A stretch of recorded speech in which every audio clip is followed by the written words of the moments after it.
Hello, hello, hello. All right, everybody. Let's get this thing started. Check and make sure that we've got audio. That y'all can see me just fine. And I'm going to pull up some of my notes for tonight because we're going to have a fun conversation.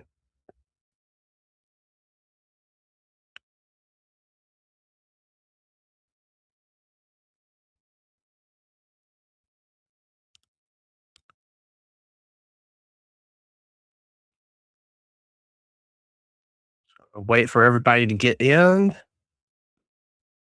Couple minutes.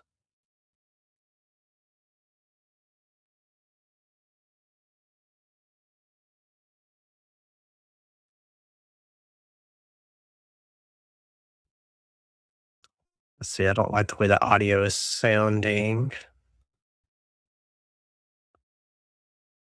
Let's do some basic noise removal.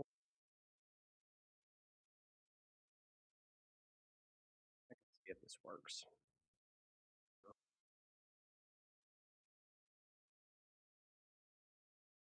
Yeah, we need more audio.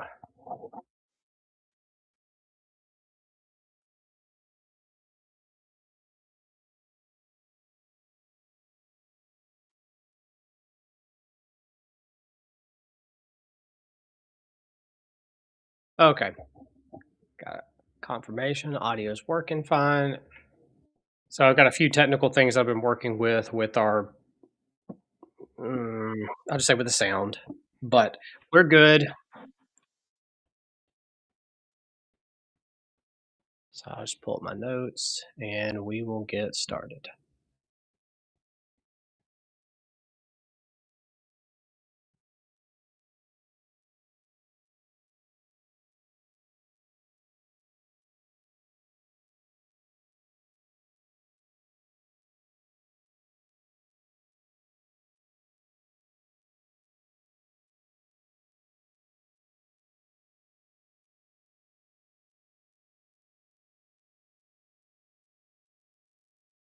All right, couple more minutes.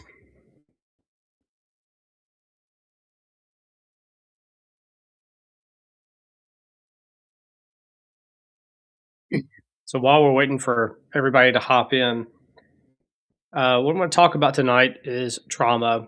This is uh, this is a talk that I gave earlier this week to a supplement company group, and the whole concept of trauma is a really big rabbit hole. You know, when we hear the word trauma, we've got our own thoughts about it. We use it, um, kind of, we use it kind of bluntly. Definitely misuse the term a good bit, but when you think of trauma, you think of somebody who's either been terrorized by something, somebody who's been either extremely abused or something referring to the ER. That person's like in trauma and intensive care unit, and those definitions, they work, that they're there. But as a natural health practitioner, we see this concept of trauma pop up where it acts like a block for people to heal. And I've got a ghost popping up in my background. Anyway, I'm going to give you all a definition tonight about what trauma is, how it ends up interweaving into physical health conditions, chronic health conditions, where it can get into a person, that it's not all in the brain either. It's not all psychological. It's very interconnected, directly connected with your physical body. And physical illness can create trauma, and then trauma can also create physical illness. So there's this very, very intense, intricate two-way street. So I struggled to give a definition for it for a while. I'm going to read off to you what I think is probably it's my best definition as a practitioner. And what we see, it's much more of a practical definition in that you might start to have some aha moments, in your own health, well, in your own life or in somebody else's life. We say, okay, I think that this might be a relevant part to the problems that we're dealing with. So on the one hand, we want to talk about what it is, show y'all how it appears in everyday life. And then two, I want to talk to you about solutions for resolving this trauma or discharging it, um, getting it out of you, overcoming it, because it is definitely possible. The tools are a little bit different than most people would expect. Um, it's not just talking about the problem.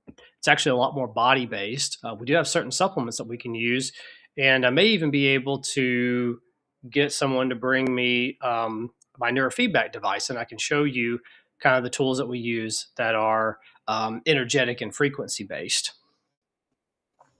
So let me pull up some of my other notes here because I'm going to read off from some of this. We're not going to do we're not going to do a presentation for that tonight. This one I want to be conversation. So anybody that's in the chat that wants to ask questions, interrupt, have me explain something, or whatever, bring it on up, and I'll be glad to to talk about it. But let me go ahead and give you this definition. So the way that I define trauma, it's an inner brokenness. It sounds strange, but go with me. Trauma is this kind of threshold where, or like a straw that breaks the camel's back. It is a point when the stress is too much for your body, your mind, yourself to cope with, and it starts to break. And when it breaks, the body starts to do very strange things to kind of compensate. If you jump from too far a height, you're going to shatter your knees, you're going to break your bones because you weren't able to absorb that much of an impact. Well, trauma works in the same way with the self, your identity, your mental state, your emotional state, your worldview, any of those things that kind of identify who you are. Those things can break, and when that happens, this kind of inner brokenness kind of can turn into a deep felt sense in the body that something is very wrong. Like you don't feel safe, or you can never feel calm.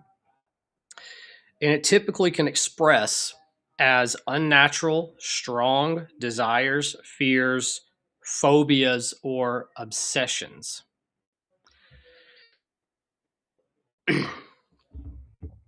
Now, I've got personal experience with this myself, not just professional. I unfortunately had my own traumas that I dealt with from some severe illness, and it was a very hard road that I went down. I really don't want to get too much into it tonight, only to tell you that I did not really understand what people were going through that have trauma until going through it myself. It is a very, very, very paralyzing and deeply uncomfortable feeling that arrests you.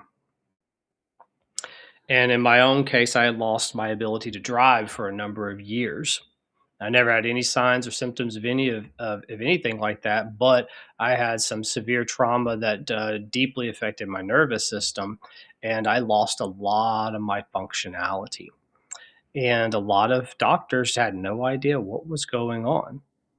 And so it was very lonely, and I didn't know what was happening, but my body would not function. My body could not function. It was very painful. It wasn't just the fact that I had lost my ability to do things. There was extreme phobias or fears, like existential fears of even getting in a car and going somewhere. On the one hand, you might say it's embarrassing to say, or that's being very vulnerable, but that's what happened to me. And years it was extremely painful in my body, having no energy. I couldn't even look at computer screens for very long without having a lot of kind of tremor episodes that would go in my hands and feet. It would be so painful I'd almost black out.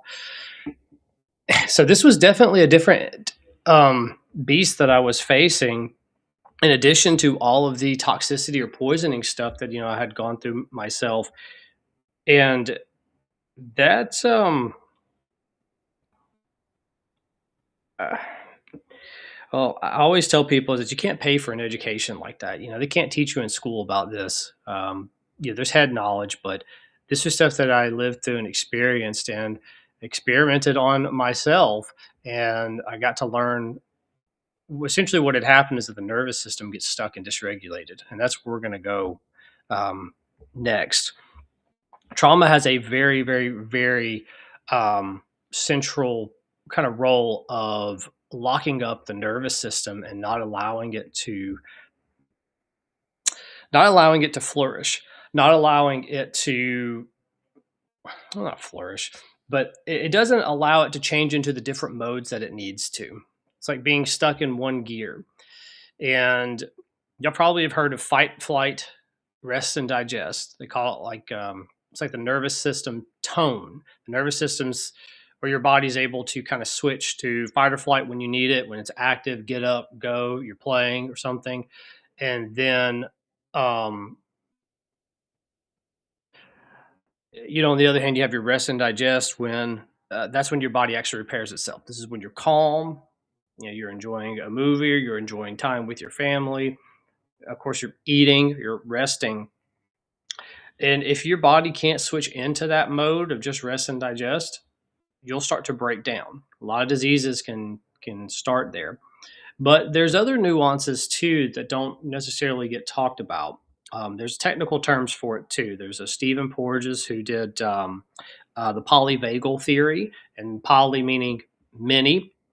It means that there's many different tones or many different nuances within the nervous system beyond fight or flight. And um, there's essentially what we call like an overwhelm, a shutdown, a freeze kind of state. And that is where your body essentially just says, okay, I give up. It's kind of that play dead state. And it does a lot to your biology. So when we talk about trauma, we have to recognize there is this thing called a biology of trauma. And that is, what is the body actually doing when it perceives it's in a trauma state? Oh, a lot of weird things. So get ready for this. So you've heard of ATP. ATP is the energy molecule, adenosine triphosphate. It is what your mitochondria within your cells make. This is what keeps you alive. This is the energy molecule. When that you stop making ATP, you stop living. Well, ATP not only will shut down, like go from 32 to 4, if you remember in one of the previous videos that we did on how people make energy, cellular energy. Well, not only does it stop making energy, but ATP acts as a signal, like a text message, like that goes throughout the body that cells can communicate with each other, that the body can communicate with each other. So, under duration, under stress, duress, under stress, not only does that ATP get down regulated, ATP will get kicked out of the cell and become extracellular ATP or EATP. And that acts as a signaling molecule that fire, fire, fire. We've got something bad going on. So the body is actually communicating with the various parts of itself, giving itself kind of real time um, analytics reports, sit reps, situation reports. And so sometimes when you try to make a whole bunch of ATP in the body, sometimes you can kind of exacerbate the symptoms because you're sending a whole bunch of signal throughout the body. But the point is, you don't have any energy. Your nervous system requires a tremendous amount of energy in order to function. So when you need the energy to detox, and you need to detox to make energy, you need energy in order to create the biochemistry that you need in order to put your body into a rest and digest state. And you're getting all of these signals that say that you're in danger. Your nervous system is going to stay locked in a fight or flight or an overwhelm and shutdown state, depending on how bad things are. So essentially, a person's like stuck in a hole. It's probably the best way to say it is that you dug a hole, you stuck in it, and now you don't have the ability to climb back out of it. And so the body kind of stays locked up. And it starts to take a huge toll on the mind. And the mind can also start to fracture or dissociate as a protective mechanism until such a time that you have energy, that you've detoxed, and that, or that you've got the junk that's stressing you out of your body, and that you have the resources to rebuild. So regardless of what has caused a trauma, if somebody gets into this overwhelmed trauma state, their body is going to shut down, thinking it's in the fight for its life, and that's completely overwhelmed, doesn't have the resources, and so kind of like a gazelle that gets caught by a predator on the plane, it goes into that, play dead or death mode. Now, for those animals, if they sense that they can get away, their body will pop right back out of that state. We don't always get such benefit.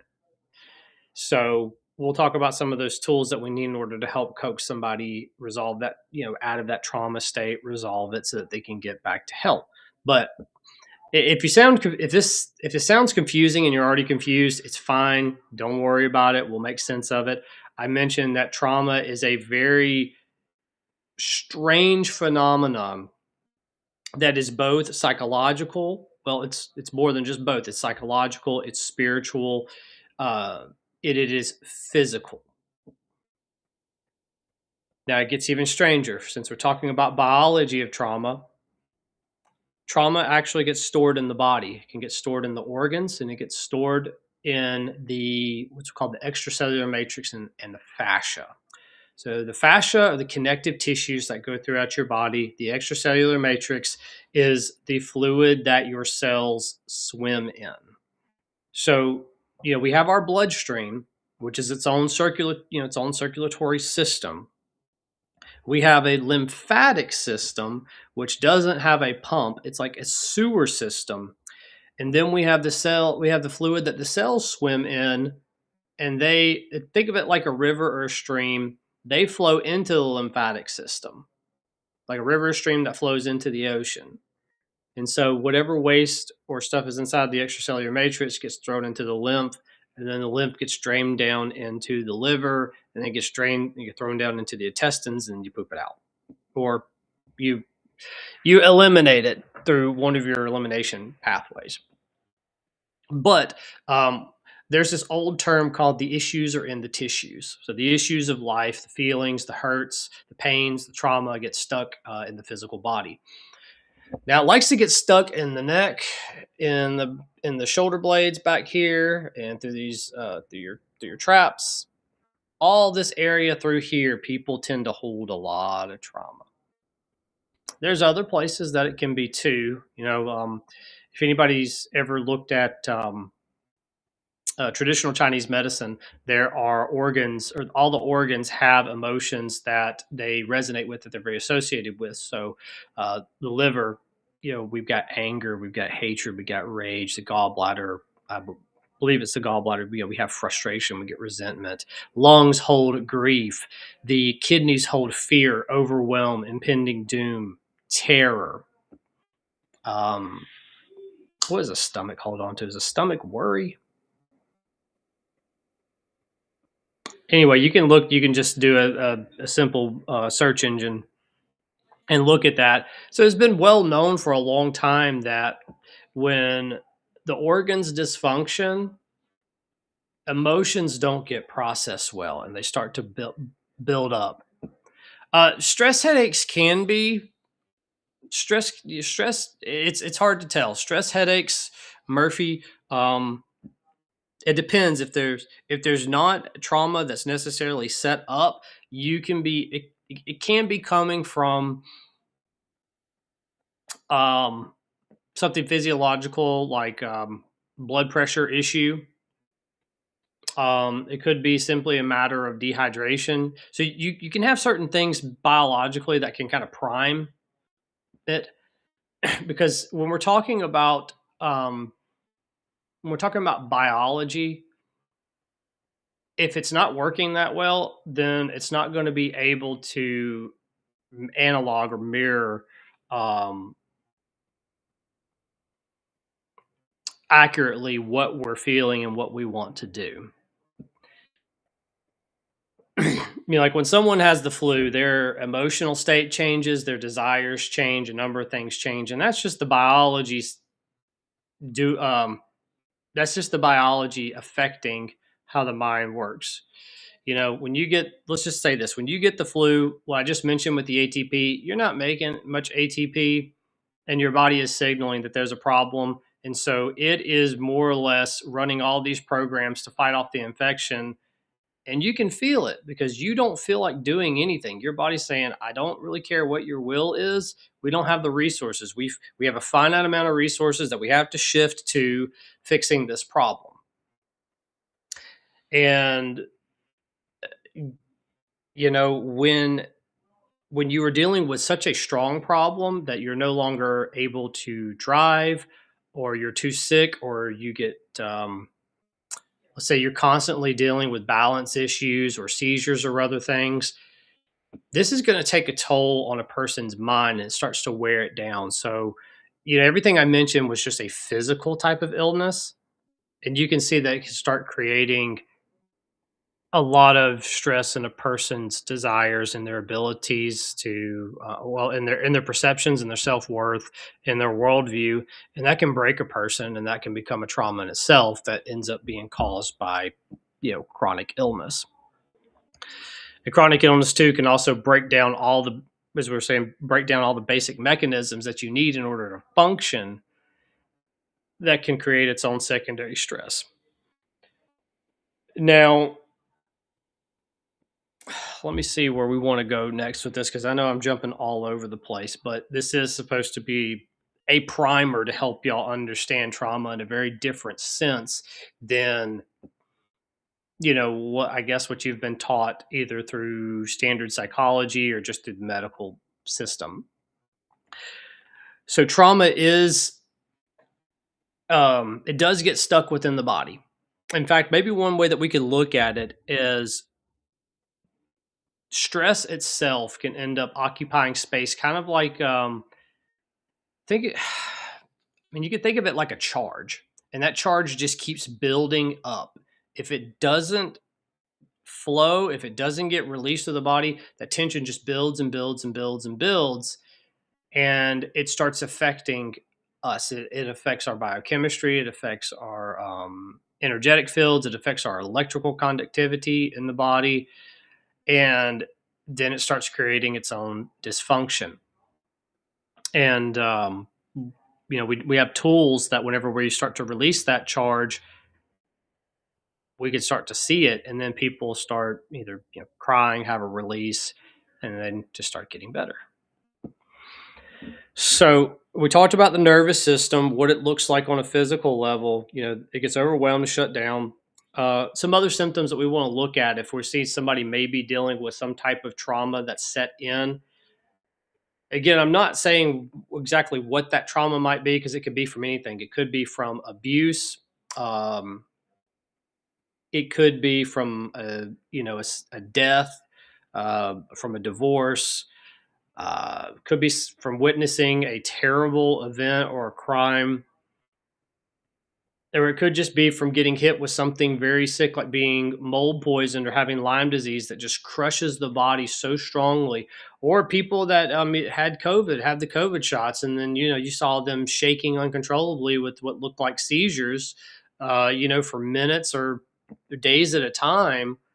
That will traumatize a person. It is so intense with fear, with uncertainty, with physical pain, that the body that you essentially just start to check out. You're like, I can't handle it. You'll may know this, but there is a certain point that happens in people where it's too much, and the person will pass out or they will check out. And people that usually get sick or something chronic, they start to check out. They start to hollow out. They're just not there anymore. They're not the person they once were. The personality changes. Again, it kind of looks like they're a shell or their former self.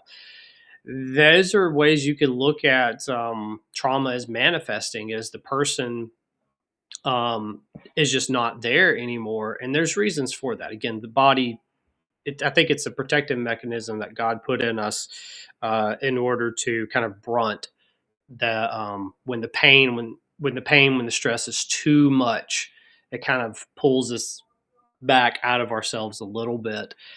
Um, hoping for a time where we're able to clean up the mess and then bring the body back into itself. We call it re-embodiment. We'll get to that here in a minute. But as far as what the biology of trauma can look like, hypersensitization.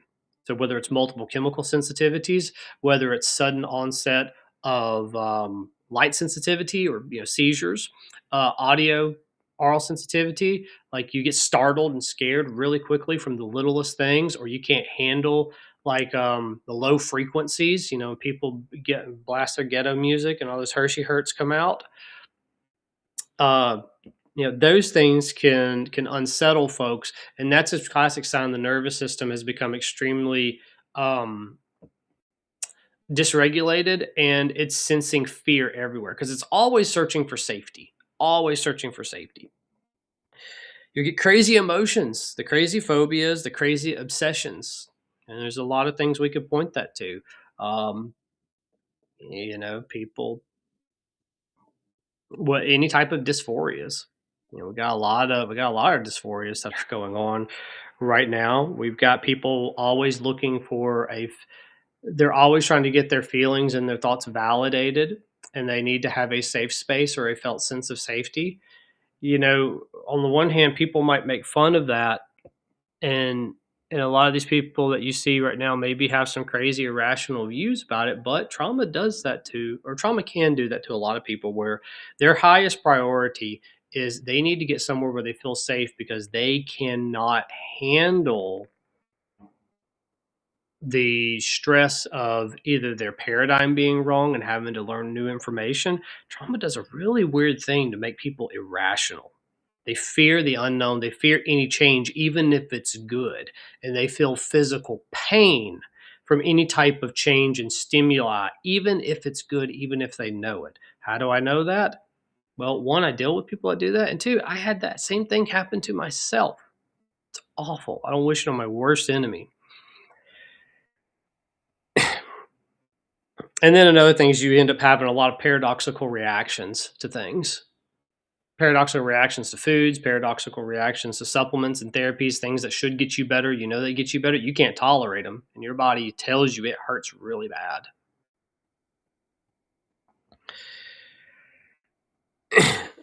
So let me pull up my other notes here because we've talked a lot about biology of trauma. I want to touch on more the mentality of trauma.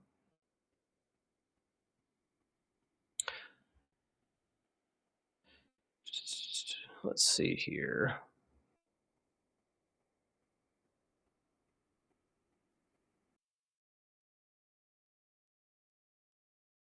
Okay. So when I talk about the mentality of trauma, kind of like I was just talking about, that people kind of lose their ability to be able to change because they're constantly looking for safety, something to make them feel safe. Now that is a bit of a biological reaction, is the body's trying to put you, or is looking for a place for essentially where you can park yourself and get into that rest and digest state where you can get energy, where you can just lower that stress burden. But when it comes to the mentality of trauma, is um, people lose themselves. So let's actually get into a little bit of what dissociation looks like. I mean, there is a clinical term, dissociation. Used to there was like a dissociative identity disorder. It used to be multiple personalities. Well, the way that we kind of look at this is, as I mentioned, when something is so strong, the body will tend to fragment the mind or the self, and create what we call alters, or protective parts, maybe different parts, as a means to uh, like a protective shield. And so when this happens to somebody, when a certain trigger, a certain stimuli that maybe is related to the trauma itself or kind of looks like it, you might see people shift, and maybe all of a sudden they'll take on a very different role. Maybe it's a protector role that comes out, um, acts and thinks differently, kind of has its own desires, and loses memories of other events. Like people can lose time. They can go for hours or days at a time where they just kind of don't know where they are. Then they can't recall what happened yesterday, or they can't recall what happened for 5 hours. These are more serious type of situations. But you start to think, well, why is the body doing that? And I would submit to you that this is at least in part why the body does that, is it's trying to cope because the event, the stressful event was too much for the individual to be able to handle in their own capacities, bodily, mentally, spiritually, paradigm or worldview. It's too much. We call it an intolerable conflict. And so these events that are too strong, we would call these, an internal conflict that becomes so strong it's an intolerable conflict, and the mind just snaps. Okay. I think you'll probably have a thorough understanding. I've repeated that a lot, but it's important to kind of drive it home that as human beings, for us to thrive in our peak state, we are fully embodied, we are engaged in the world, we feel connection to the world, we feel connection to others, we feel connection to our food, we feel connection to our work. It doesn't feel like it's just a mental machine, dictating what this meat suit does. It feels like we are one with our body. Well, we're spiritual beings, but we're also one with our body. And as life just gets to us and drags us on, and our health deteriorates, and we have a lot of these painful hurts, sometimes it can just be too much, and then we just start to check out. And when people check out, they're not fully present with themselves. Um, you can induce those type of states too. I think that those states can also be induced with pharmakia, what we would call, pharmaceuticals, your mind altering drugs or your mood altering drugs. Um, that's a different conversation in and of itself. Of course, a lot of those drugs, you could say there was a bit of a rise of them to help combat, when people deal with trauma, to help balance some people out, because sometimes those emotions can be very, very, very wild. It doesn't mean that somebody just completely checks out. Sometimes they become very imbalanced, as a means of the body trying to cope unsuccessfully. But when it comes to this mentality, people are always seeking safety. So, how do we even start to address this in people?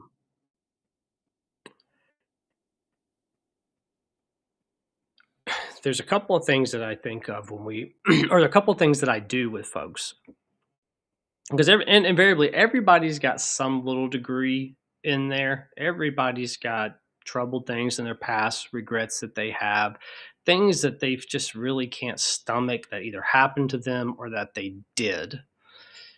That's just being human. That's life.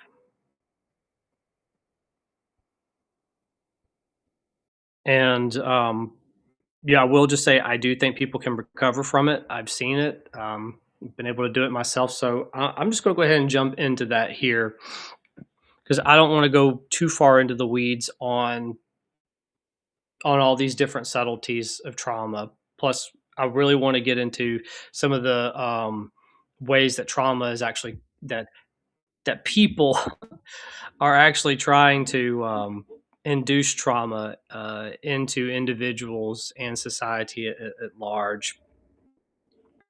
Um, I will say one last thing though on the mentality side. What you believe, your worldview, and then how you act on it. So, what you believe is true is important. And if you living your life in congruity with your beliefs is extremely important. If your word and your deed are not one, so if you live a duplicitous lifestyle, the preacher's having an affair with the secretary, mm, that's he's not practicing what he's preaching. He's doing a 180 of that. you're creating internal conflicts. You're creating intolerable conflicts. We as human beings, we are rational creations.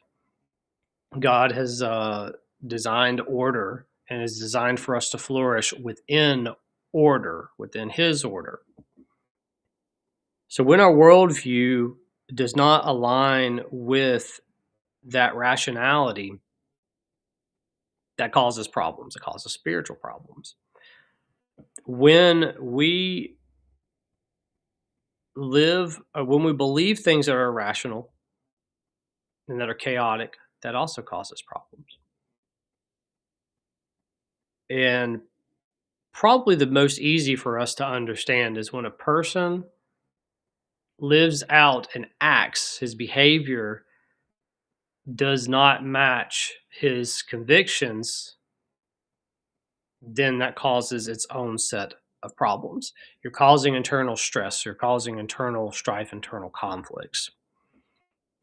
You're getting conviction because people know better. People know right and wrong.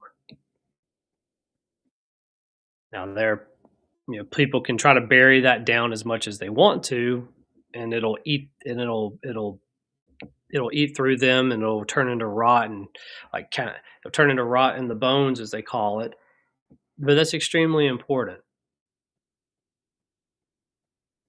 So, what you believe, your perception of reality, is so important because, unfortunately, trauma itself can also be induced through perception. What do I mean by that? Two people can have the same exact experience. Two people jump out of a plane.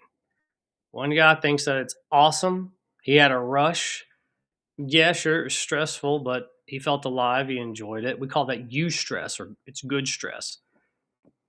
The other person, hands and feet are trembling, can't speak, he's tongue tied, and just keeps repeating himself. It looks like he's gone insane. It's the same event, but the perspective. One person thought it was awesome, the other person, it overwhelmed him. Maybe he thought he was going to die. Maybe he was thrown out against his will. Who knows? But the point is that there's perception of events that happen to people. It's not even the event of itself, it's the perception of the event. For some people that get sick or they get a cancer diagnosis, they'll think happy thoughts and they'll say, regardless of this, I trust God and I'm going to pray and I'm going to get through this. And they'll have better health, and they usually have better health outcomes because their perspective is keeping them calm.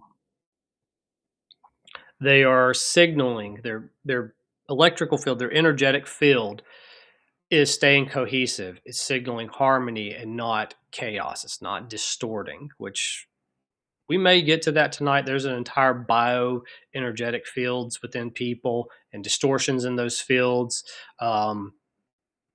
can are another way that we can look at trauma. So distortions in the biofields. Maybe we'll get to that towards the end. I don't want to rant for too long, but hopefully, you're starting to see there's a multitude of different ways that people can get themselves um, stuck and can start having internal conflicts that end up messing with the brain, messing with the mind, messing with the identity. And if it gets too strong, it can cause people to start just checking out. So, as a way to start getting people back from this, people who are living in irrational fear, who have lost their ability to function, they have chronic fatigue, they got fibromyalgia, they may have gotten an autoimmune illness. They're not themselves anymore. They can't think. They can't speak. Their speech is slurred. Just thinking of all the different things that I've seen and dealt with. When we start trying to do healing with them, a lot of times they get really reactive to supplementation, or they just don't respond as well. Feels like we're going up against a brick wall and they're not making progress. What I'll start to do with folks is start using what we would call somatic tools. And somatic is an interesting word.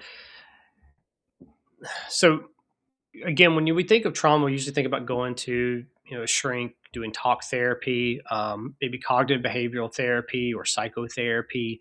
Essentially, we're talking about things that we think are important. Somatic experiencing is a totally different thing where we work with the body or the therapies themselves are focused on the body and essentially teasing that trauma, looking at it like a stuck ball of energy or a very charged um, wire that is not able to discharge. And all of that charge is causing a whole bunch of like blockages. Like, when I talk about a drainage funnel, it's just building up and it's causing so many problems for the body in many different ways. And people end up feeling stuck. They feel overly emotional. Or they feel stuck in many different ways or irritated in many different ways. So somatic tools are just things that help us get the client to identify where it is in the body. Sometimes we'll put like a shape, a texture, a color to it. There'll be certain breathing exercises. The point is that we're connecting with it and then letting it go. It sounds a little bit strange without doing a demonstration, but if anybody wants to look further into somatic tools or somatic experiencing, you can see a lot of stuff there. Um, tools like this, along with neurofeedback and some other frequency imprinted supplements that I use, had helped even restore my own ability to drive again. So I can attest that these things work really, really, really well. And I do have, interestingly enough, I have a client who we started neurofeedback last week, and this person has neurological Lyme and has for over a decade. It has for a pretty long time. Very intense back pain, limited mobility, severe brain fog, slurring of speech, probably burning in the mouth, a little paralysis, pain terribly in the feet, and extremely fatigued. Um, two 20-minute, well, actually just one 20-minute session of doing some different types of neurofeedback where we're doing things that are similar to EMDR, which is a rapid eye movement type of it's a type of somatic experience or functional neurology. And then doing some of these somatic tools with the neurofeedback going, the posture changed, the neck and back had a reduction in pain. Person was able to bend over without pain and pick up stuff, and then had energy for the rest of the day. Didn't have brain fog, didn't have terror, was able to be coherent, was able to speak properly, and that was just one. That was just a first neurofeedback. So sometimes we'll get these um, really strong positive responses that just confirm, that what we're doing, it works.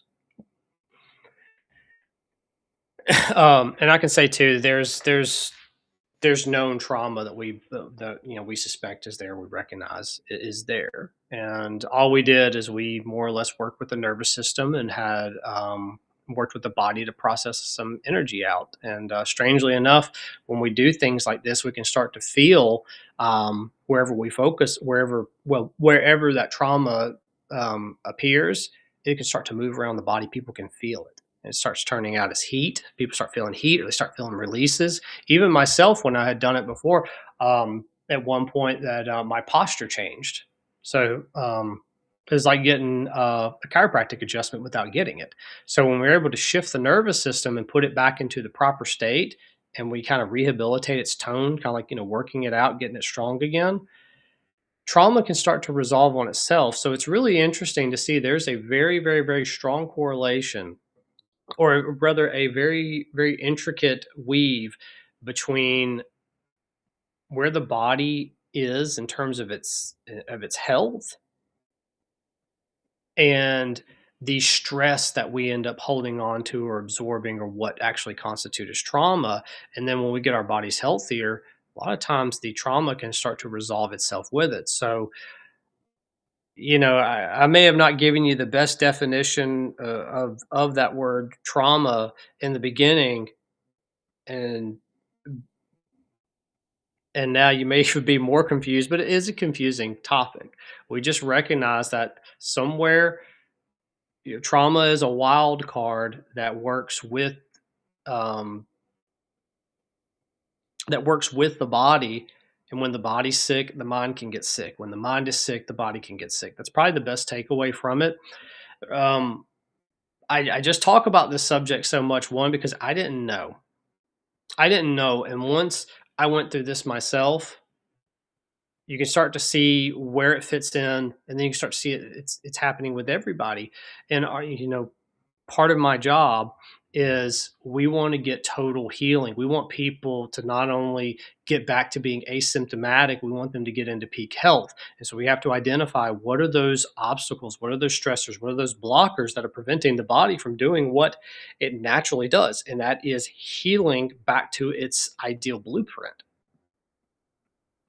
And I'm finding so many doctors, so many practitioners, even in their natural and your functional space, they don't talk about this. They don't know about this. And that's kind of scary because there's a lot of people that are getting sicker and sicker and sicker. And as you get if you get sicker and more complicated illnesses, that trauma a bit is going to not just start creeping in, it's going to shoot up. And it may shoot up to the top. And then you have this huge, unidentified, ununderstood, certainly unaddressed stressor that is keeping the body from healing and is keeping a person from being able to live their life, being able to find and serve out their purpose. I'm sure that y'all are listening. If you're not dealing with it yourself, you know a family member who illness has completely destroyed them. They are not the same. They can't show up for their spouses. It doesn't matter that they want to, it's that their mind and their body does not allow them to. They're constantly in pain, and you see it starts to warp their identity. Now, when it comes to the regular medical system, unfortunately, we get labeled with diseases, and they're told that we have them for life, and they want to. And then you said go into this group, go into this group, and the problem we see is people start to identify with these illnesses, and that consumes their life. And then if someone does heal from it or get better, it's kind of like crabs in a bucket. The people don't want to hear it, and they're going to try to pull you down whenever you try to climb out of it, and so they can become toxic places. This is well known in mold circles and Lyme circles that those can be some very, very, very toxic relationships and toxic behaviors to try to go in to those support groups. Even when we're talking about worldview, the concept of illness happening to you, where's your accountability in it? The way that we are taught is that illness is just, it's kind of, you got unlucky, you got dealt a bad hand, this happened to you, and the only solutions are outside of your ability. And the solutions don't usually fix the problem. It manages the disease progression, maybe can slow it down, maybe can say stop it or stop it for a time. That's a paradigm. And I understand why people have that paradigm, because if they're using the wrong tools for the job, don't be surprised if you don't get good results with your health. But that paradigm does a few things. It takes all the responsibility and accountability off of you. Nobody ever says, what did you do in your habits, in your diet, rest, exercise, stress management, and then even, the whole toxicology side of things. What role did you play there? Those are all in just about your control. It's not a patented, you know, therapy or pharmaceutical. It's not a patented thing that you're deficient in. You're not deficient in a drug. Nobody is deficient in a drug. You can be deficient in your essential nutrients, and you can be overly toxic. You can be toxic in particles, mold, chemicals, environmental, heavy metals, EMF, wireless radiation. And then you can be toxic in toxic work stress, relationship stress, financial stress. Um, you could have a terrible marriage. You could have terrible children. You could have been abused as a kid. All of those things shape health. And I say that just to make a point on the fact that what we believe makes a huge difference in what our health outcomes are going to be. If we believe that health happens to us and disease just happens to us and we get labeled with it and there's nothing we can do about it, and our practitioners um, never show us the role that we have and the agency that we have in order to affect our health, well, have you ever met somebody that has a defeatist attitude? And there's not much you can do for them. They're definitely, a party pooper. They'll bring you down more than you'll bring them up, and it becomes a state of mind. So, with all of that being said, I'll just name a couple of other things here since we're talking about tools. I mentioned neurofeedback; it's a great tool. I've got big units. I've also got portable units, and for those that are really interested, we actually have them available with a $500 discount on our store Beyond Detox. Well, on our website beyonddetox.com. If you click on the link at the top, it says neurofeedback. It'll take you to the company's website, and it'll automatically put a $500 discount in. And I train people, teach people how to use the device for self care. This is something you can have and use for life. It's a good daily trainer. Uh, so people use it not only to get well from being sick, but they also use it just as a general wellness device in order to, you know, peak function. Peak function. You got your biohackers. It's great for them. Um, you got people that are dealing with cognitive decline. We use that for folks that have, pretty serious cognitive decline, and certain programs that we can use in there really make a difference in bringing kind of like the light back in their eyes, and they can function, they can think, and um, they don't. You can see the. I'm not sure exactly how to describe it without actually showing it, but you can just see that they've kind of come back to. They're there. They're sharper. They speak faster. They think faster, and everything else gets better. Even their bowel movements are better. It's one of the strange ones, and they start remembering stuff. So that's pretty cool.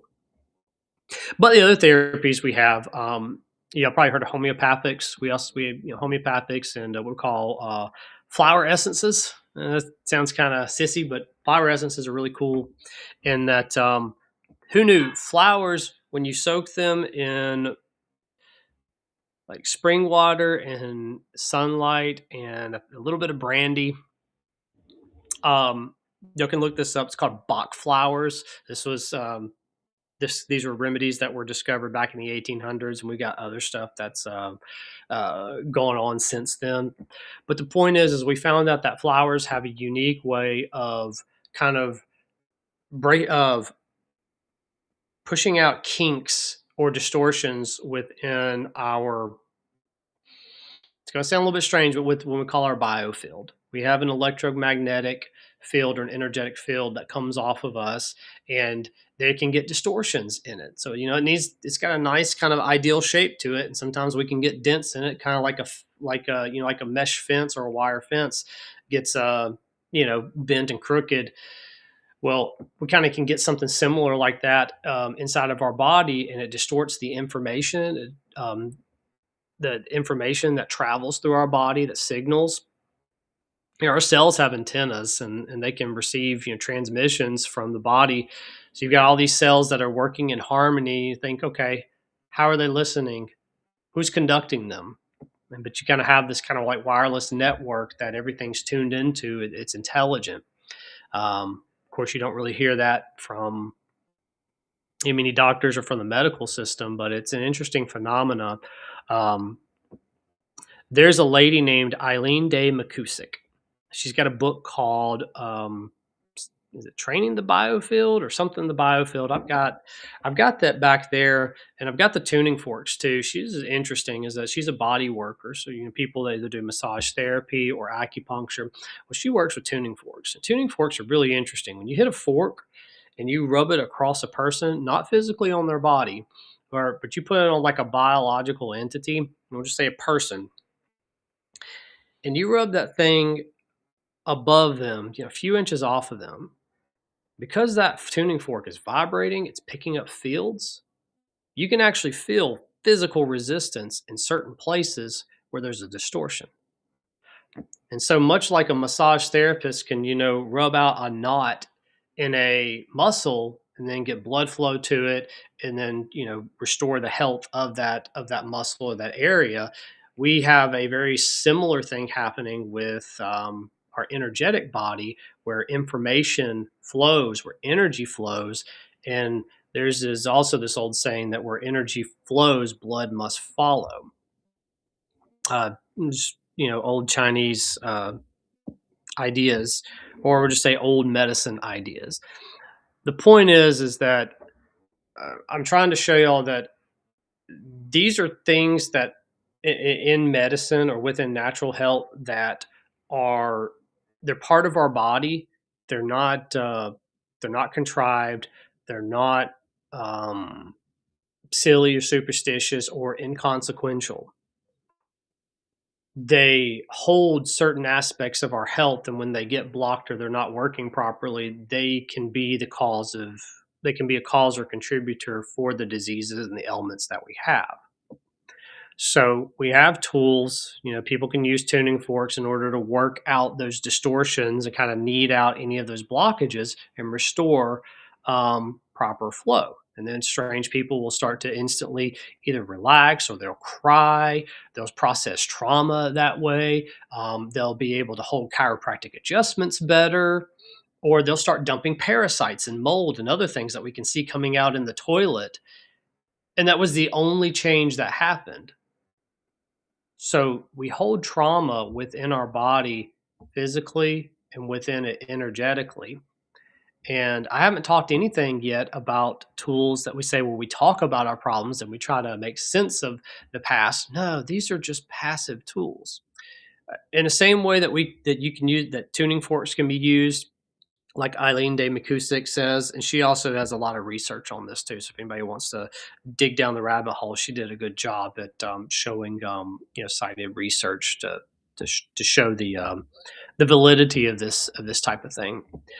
But we can also use frequencies imprinted inside of water, and so the water will hold a structure, and the body is able to intelligibly ascertain the information or the structure of that water as information, and it can upregulate or downregulate, can turn on and turn off certain processes in the body. That's really cool too. There's a supplement on our store that I encourage a lot of people to start with if they want this, especially if they are dealing with tough emotional stuff, or maybe they're emotionally sensitive, maybe they know they've had trauma. Um, it's called ME support, short for mental emotional support. It's a Cellcore product. Only practitioners have access to this, but you can get it through our website. I say practitioner, but it's a very strong formula that is built off of frequencies imprinted within the water. It's a very harmonizing formula, and we've used it for a lot of things to people to help them get through. I mentioned Bach flowers. We carry Bach flowers not on the store. We can get them to you. Bach flowers themselves can help people get through really difficult stuff and also pass and resolve emotions as well. Again, those are just flowers, like the essences of flowers, um, transmitted into the water. There's a couple of other things too I could mention. Just trying to think of what they are. I'm going to say a note about this, and we should probably get into the conspiracy stuff because I hadn't even gotten there, and that's probably where some of y'all guys might get real interested on this. You've probably heard of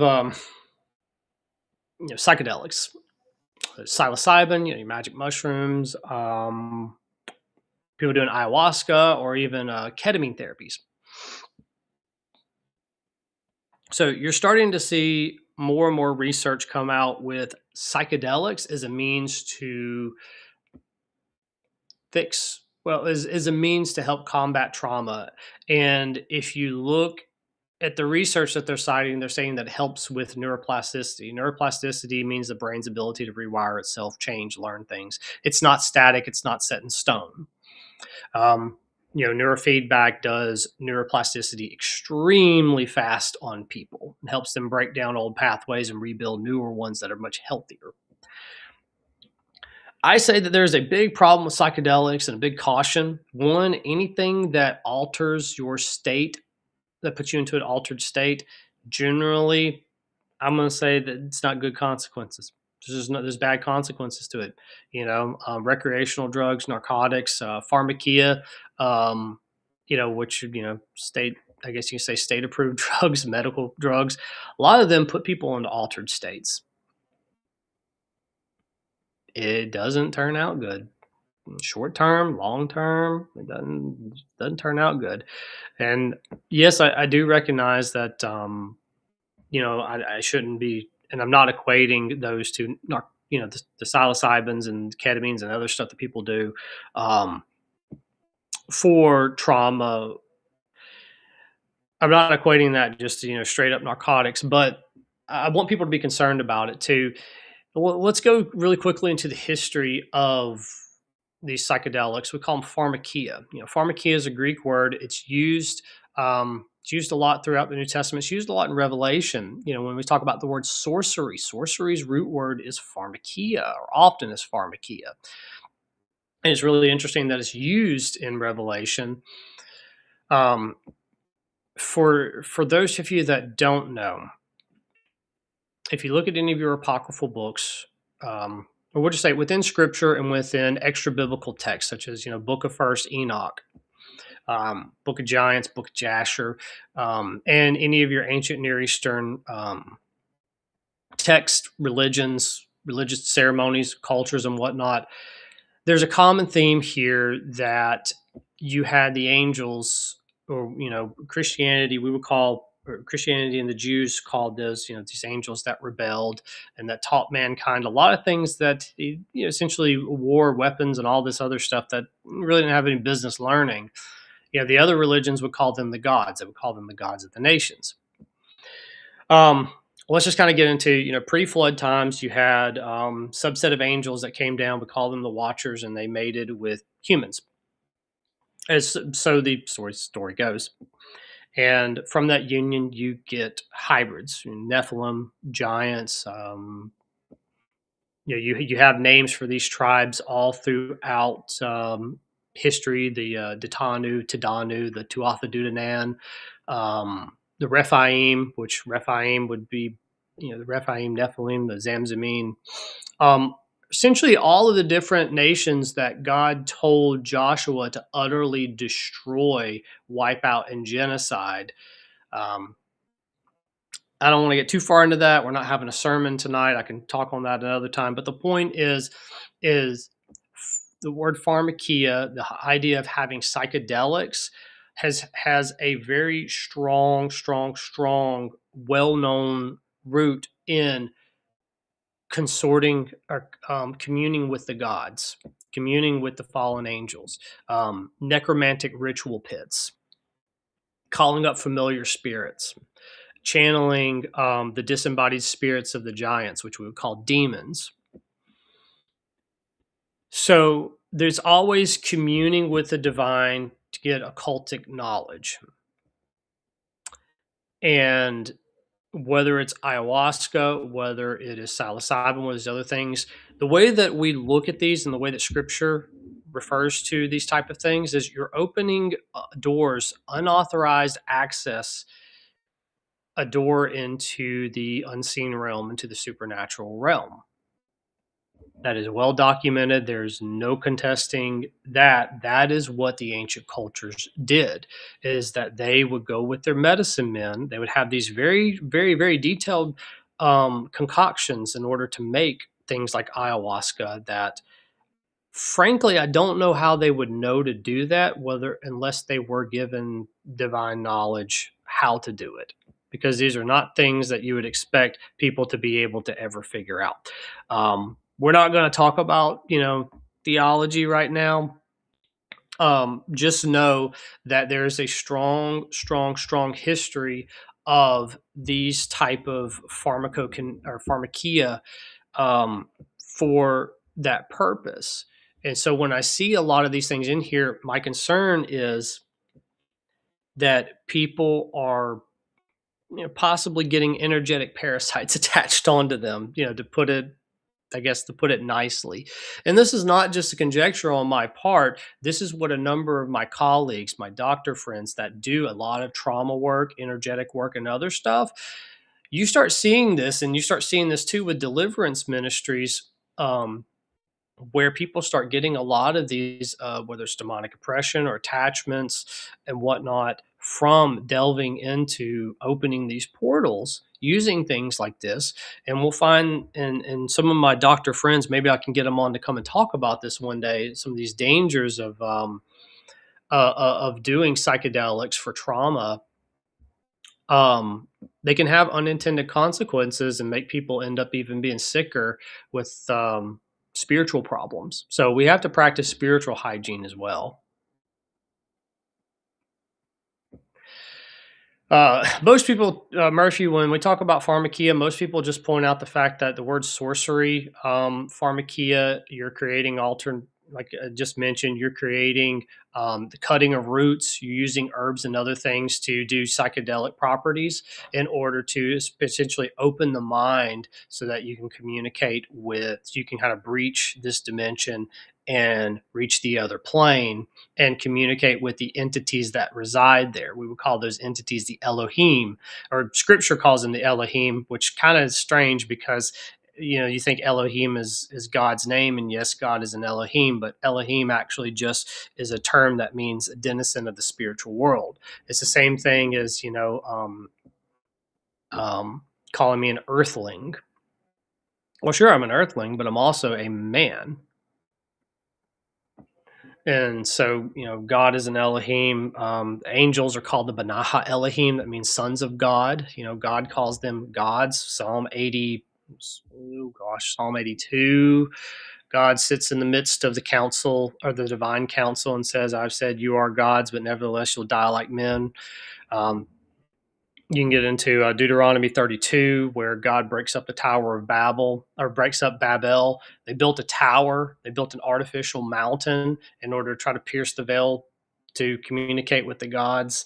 And God breaks up and divides all the nations according to the number of the sons of God.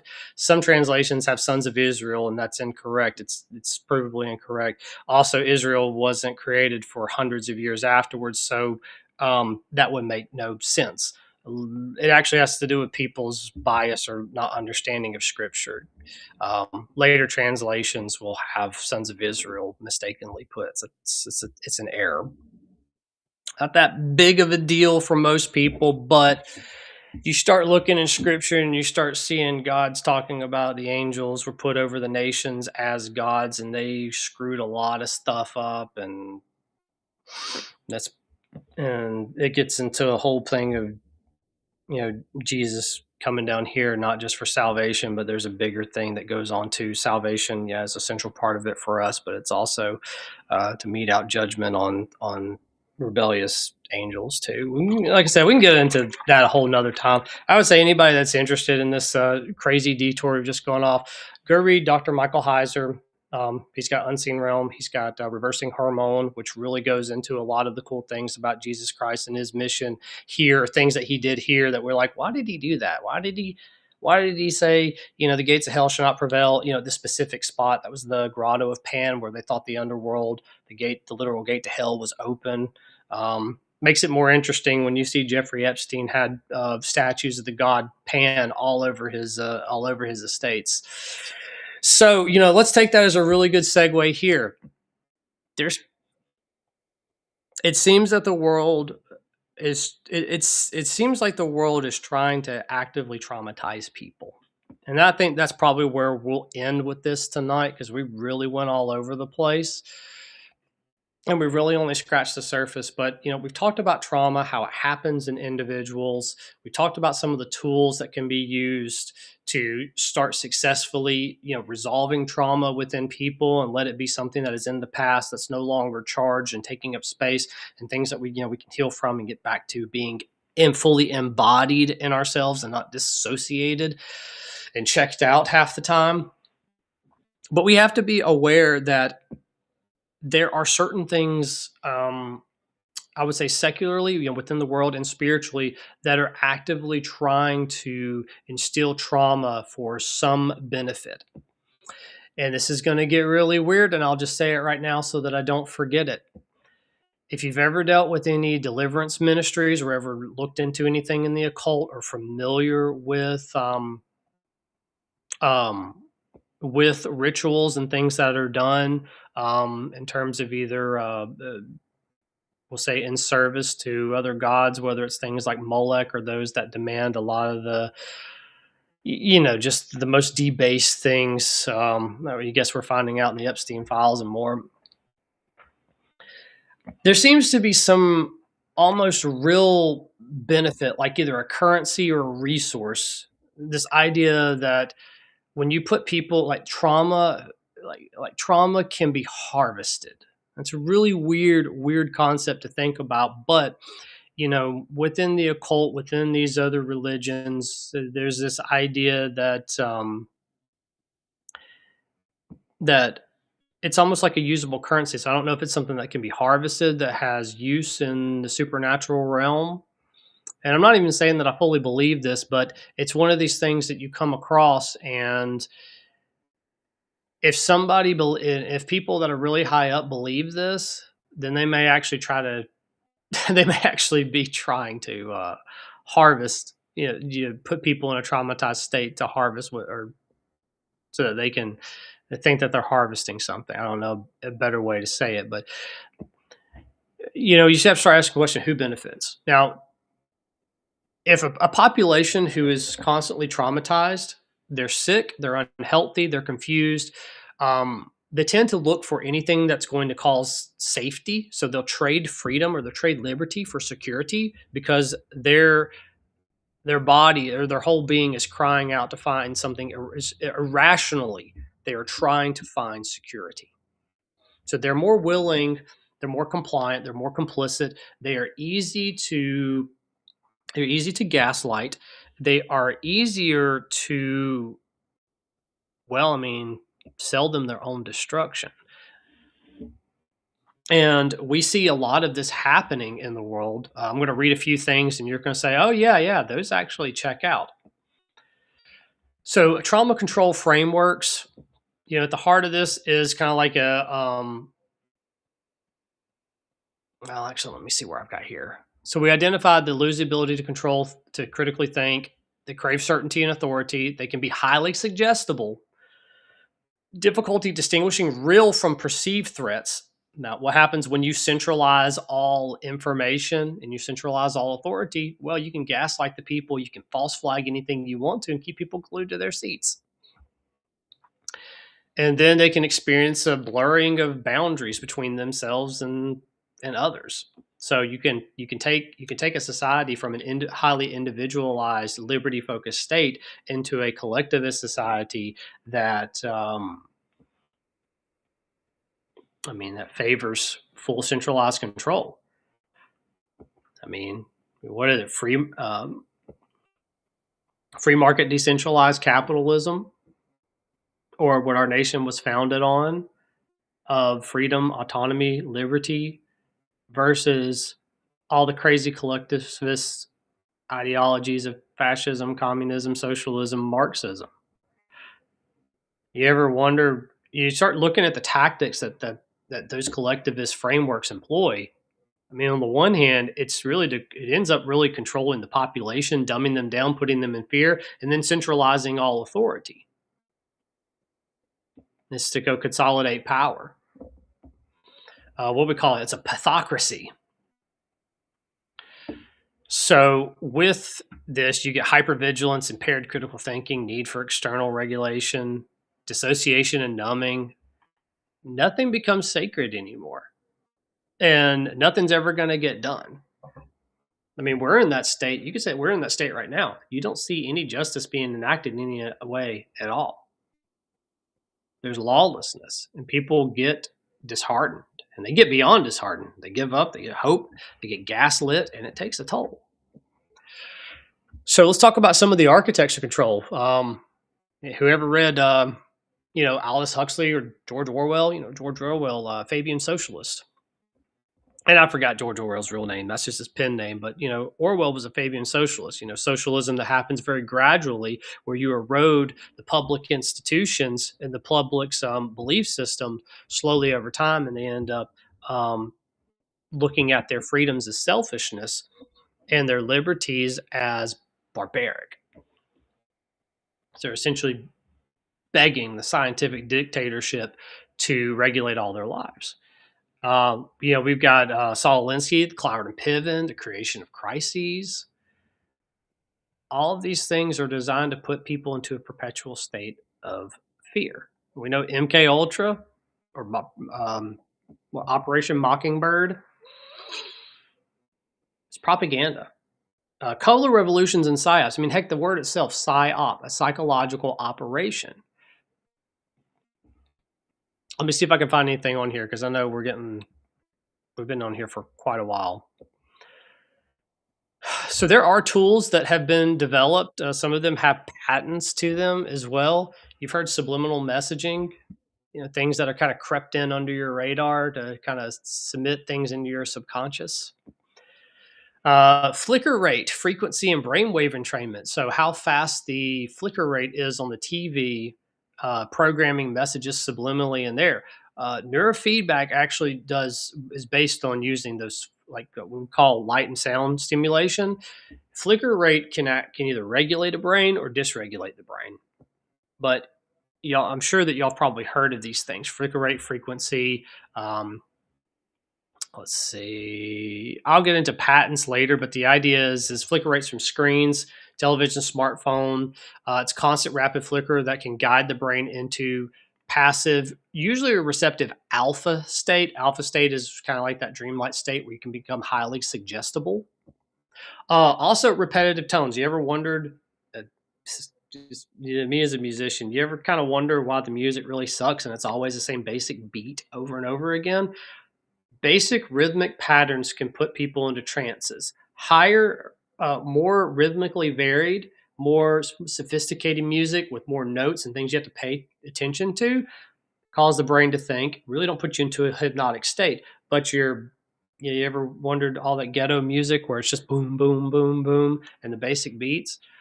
Yeah, there might be something a little bit more to it than just saying, "Oh, I like the groove of it." I mean, you can look up the whole thing of the music prison pipeline where you had private record labels were getting, or you had record labels were getting into funding private prisons, and they needed to create music in order to send, to essentially create the supply of convicts into the private prison system. I believe, what was it, Ice Cube talked about it. I believe Dave Mustaine and Megadeth talked about it. I mean, it's a thing. But you start seeing that everywhere in our society, it seems that there's a weaponization that's trying to demoralize us, and that is turning our art really, it's like weaponizing art, weaponizing food, weaponizing culture, weaponizing government, everything against us in order to, on the one hand, yeah, to keep us, to keep, like I said, to ensure that their power continues to go on and control. But collective trauma on people seems to have some type, at least according to certain occultic ideas, that it seems to create some type of currency or nourishment or resource within the spiritual realm. So, tormenting, torturing folks seems to have some currency. I mean, you've probably seen this in the movies before, or books, or other things. Is they feed on fear. It's like, okay, so that's interesting. So you're saying that a spiritual entity, it gets nourishment or sustenance off of somebody's intense fear. And why do I even say that? Because since we're energetic beings, there is a different frequency that the body puts out. strong when someone is in a traumatized state versus when somebody is walking in purpose, walking in God's calling and his anointing. There is an energetic reality that emanates from us. And that sounds kind of strange and new age, but and, you can take it for what it's worth, but just understand that we're more than biochemical. We're more than particles. We're electric beings. We're energetic beings. We're spiritual beings that inside of a inside of a physical body. So there's all those natures that are to us. Some of these things we can pick up too with measure with devices. So we can't deny that there's a reality there. So where am I going with all of this? We've got a lot of things that are working against us, unfortunately, in this day and age that are trying to bring us down, demoralize us, and I would say spiritually, they're probably maybe even feed off of us. So it's important for us to one, be aware of this problem, and two, it's important for us to fix this problem. Our health is, our health is the number one asset that we have. And when we don't have health, it's really hard, I think, for us to do God's will that we have been called to do. We have been born for a purpose. We have been saved for a purpose. And if you haven't found out why that you've been saved, you know, yes, you need to ask Jesus about that. Figure it out. You're here for a purpose. And when we have just when we have these illnesses, whether it's something physical or whether it's something like trauma, it keeps us from enjoying life. It keeps us from living life in our capacity. It keeps us from doing our job because we're definitely in a war right now. We're the pawns and the prizes in a cosmic game of chess. We're in a cosmic war between God and a bunch of rebellious angels. And so if we think of ourselves as a victim, or if we view ourselves as a victim, we're going to act like a victim. But if we think of ourselves as being in a war, we're going to act like soldiers. So I'm going to end that here tonight. I know I definitely rambled on this, but I hope that all of y'all got something out of this. Obviously, the topic of trauma goes really, really deep. And I think that there's a lot more to this relevance to it than most of us end up realizing. You think you got an autoimmune condition, you think that you've got heart disease. It's more than cholesterol. I'll just say that. It's definitely a lot more than cholesterol. And it's not something I don't think people have to deal with forever. I think largely that depends on your state of mind and your willingness to do the work in your habits and your behaviors. And then also to get the right tools for the job. Maybe you need a detox. Maybe you got parasites. Parasites play a huge role in trauma and in trauma release too. Dumping a whole bunch of parasites can cause people to let go of a lot of trauma they've been holding on to. So it's strange, but at least y'all have a better understanding now that trauma's real. It's there in everybody to a certain extent. Maybe it's 10% for you. Maybe it's 80% for you. If you want to get any of these resources that I've mentioned, you can go to my website, beyondetox.com. It's one word, Beyond Detox, 1D. You'll see links to my online store where we carry all of our practitioner grade supplements, things that you can't get on your own without working with a practitioner, but I have them available. There is a 10% off your first order. There's a coupon code you can see on the homepage there. It says first 10, and there's free shipping regardless of the size of the order. You can also work with me one-on-one. I do still accept people one-on-one, and a lot of this information that I've gone through here, we'll find where it's relevant for you. We'll do a full history on you, see any labs. We'll do a big emotional history. We'll get to know you really well. We'll be able to identify a lot of healing opportunities, make sense of a lot of the health challenges that you have, help you get to your health goals, put together custom protocols that will help you achieve those goals. And we also have labs too. If we need to be looking deep into certain dysfunctions, we can. And we can do things that unfortunately it seems like a lot of doctors or specialists aren't running, but we have access to. So we can do that for you. Um, And then I've also got a free masterclass. You'll see that on the homepage of beyonddetox.com. If you want to learn a little bit more about who I am, how I work, you want to get a big primer into natural health itself, you can go there. You can sign up for that. It's absolutely free. It's about 6 hours worth of topical content. And then there's also some discounts and other goodies for, doing that is a way of saying thank you. So, with all of that being said, I'm going to take a quick look here and see if we've got any questions that were in the chat because I know I just went off and started ranting. Okay, so people pulling up 432 hertz. Yeah, there are certain frequencies, musical frequencies, 432, 444, and they do have biological effects. I know one doc, if you remember Dr. Brendan that was on last week, he actually will run certain of those what we call whole tone frequencies or wholesome frequencies, and it makes a huge difference in his dogs. Makes them a lot more calm, pliable, or not pliable, but makes them calm, makes them more docile. So if you even playing certain frequencies or certain tune frequencies can cause effects in the body. It can either cause a lot of tension and fear, anger, or other emotions, or it can cause harmony. So again, talking about that biofield, our body picks up frequency and then it can communicate that message. It's almost like it's tuning it into a peaceful state. We didn't even get into rife machines or how you can blow up parasites in your body by resonating them, kind of like an opera singer sings glass, sings a certain pitch and causes a crystal glass to blow up. You can direct energy into your body and blow up parasites and other things too.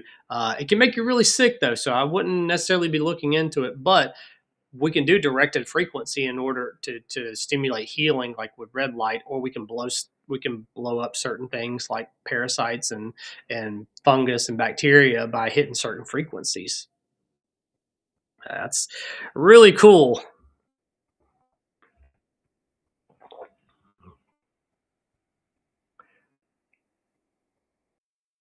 Let's see, certain clubs I worked at would play stuff like the Allman Brothers, Peeps, and all that.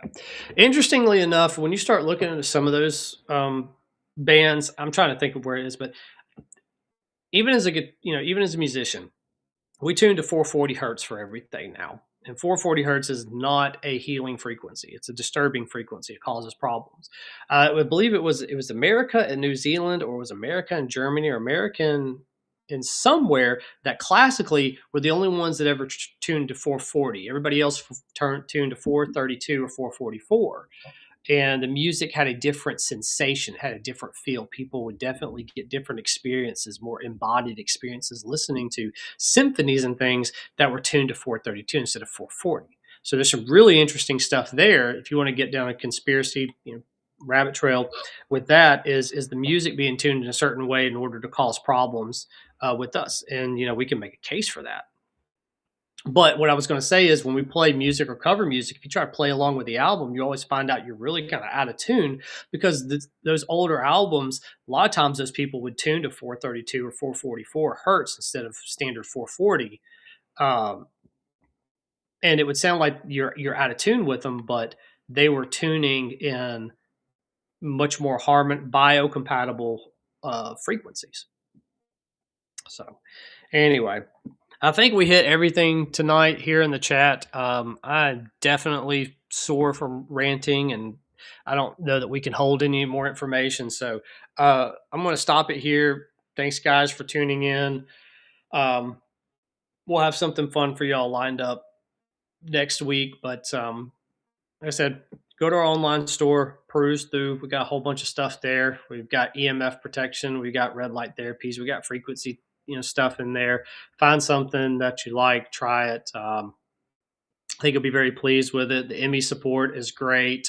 Um, So is the hydroxygen, just for good old energy. Sometimes that's all you need is just some good energy. Sorry, not energy in the way of frequency, but something that helps you make energy to make a whole difference in your body. So with that being said, guys, y'all have a good night. I will talk to y'all next week.